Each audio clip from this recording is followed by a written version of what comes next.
Service maintenance muna tayo ng water station dito sa Porac, Pampanga. Ayan, bumiyahin agad kami. At ayan na nga, nandito tayo sa Porac, Pampanga. Bali, magpapalit nga pala tayo ng FRP tank 10x54. Ayan, kitang-kita naman, nakatape na. At dahil nabasag nga daw itong FRP nila. At dahil dyan, hindi sila makapag-operate. Ayan, may dala na rin tayong pampalit na FRP. Ayan, at sinara ko na nga yung valve dito sa road para walang umawas na tubig. Binaklas ko na nga yung patente ng pipeline backwash dito sa likod. At dahil nabaklas ko na lahat ng patente, ayan, at inuhugot ko na yung nabasag na FRP tank. Sunod naman ay hinugot ko na ang kanyang softener head. Inaikot-ikot ko na ito, parang pagpapaikot ng jowa mo sa'yo.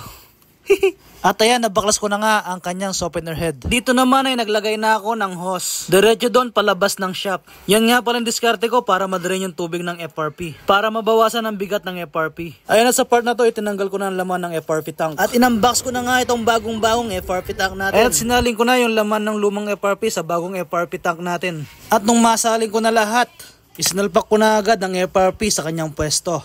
Medyo may kabigatan ito.